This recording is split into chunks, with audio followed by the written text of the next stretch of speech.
ए टुनटुनी, मैं तुझे पहले ही बता चुका हूँ कि मुझे बेटियां बिल्कुल पसंद नहीं है। अगर इन तीनों अंडों में से एक भी बेटी निकली तो मैं तुझे अपने साथ नहीं रखूंगा। इन तीनों अंडों में से बेटे ही निकलने चाहिए। देखिए जी, इन तीनों अंडों में से जो भी निकले वो भगवान की ही मर्जी होगी, इसमें मेरा कोई हाथ नहीं है। इतना बोलकर चिंटू चिड़ा वहाँ से चला जाता है। तभी उन तीनों अंडों में से 2 अंडे फूट जाते हैं और उनसे 2 बेटियां निकलती हैं। हे भगवान, ये क्या हो गया? अब मेरे पति इन दोनों बेटियों को देखकर मुझे घर से निकाल देंगे, फिर मुझे अपने बच्चों से दूर रहना पड़ेगा। नहीं नहीं, मैं अपने बच्चों से दूर नहीं रह सकती। मैं ऐसा करती हूँ, चिंटू जी के आने से पहले ही इन दोनों बेटियों को कहीं छिपा आती हूँ। इतना बोलकर टुनटुनी दोनों बेटियों को दूसरी जगह पर ले जाकर छिपा देती है। मेरी बच्चियों, मैं तुम्हारे पास लौट कर आऊंगी, तुम कहीं मत जाना, नहीं तो शिकारी पक्षी तुम्हें खा सकते हैं। इतना बोलकर टुनटुनी अपने घोंसले में वापस जाकर बैठ जाती है। तभी चिंटू चिढ़ा वहाँ आता है। अरे, बाकी 2 अंडे कहाँ गए? यहाँ तो सिर्फ एक ही अंडा है। अजी, थोड़ी देर पहले ही एक शिकारी पक्षी आया था, मुझसे दोनों अंडे छीन कर ले गया। मैं सिर्फ एक ही अंडा बचा पाई। ये भी ठीक ही हुआ, क्या पता उन दोनों अंडों में से बेटियां निकलती। इतना बोलकर चिंटू चिढ़ा वहाँ से चला जाता है।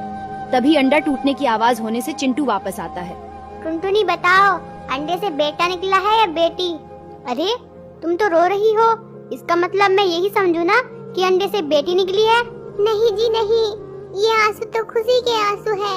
अंडे से तो बेटा निकला है। अरे वाह, अंडे में से बेटा निकला है। आओ बेटा, मैं तुम्हें जंगल में घुमाने ले चलता हूँ। इतना बोलकर चिंटू चिढ़ा अपने बेटे को जंगल में घुमाने ले जाता है। पता नहीं मेरी बेटियाँ कैसी होगी, कहीं कोई शिकारी पक्षी मेरी बेटियों को नुकसान न पहुँचा दे। मैं उनको देख आती हूँ। तभी जैसे ही टुनटुनी अपने बच्चों के पास पहुँचती है। अरे वाह वाह, आज तो एक ही जगह पर 2 शिकारी मिल गए। अब मैं तुम्हें खाकर अपनी भूख मिटाऊंगा। खबरदार, अगर तुमने मेरे बच्चों को हाथ भी लगाया तो मुझसे बुरा कोई नहीं होगा। हा हा हा हा हा, मैं तुम्हारे सामने ही तुम्हारे बच्चों को खाऊंगा। देखता हूँ तुम मेरा क्या बिगाड़ लोगी। जैसे ही शिकारी बच्चों की तरफ बढ़ता है, टुनटुनी उसे मारने के लिए उस पर टूट पड़ती है। दोनों की लड़ाई में टुनटुनी घायल हो जाती है।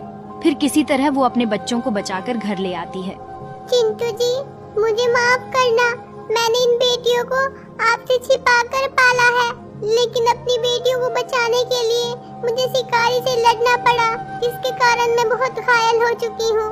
अब मेरा आखिरी समय आ गया है, आप इन दोनों बेटियों का भी ख्याल रखना। अब मैं इस दुनिया से जा रही हूँ।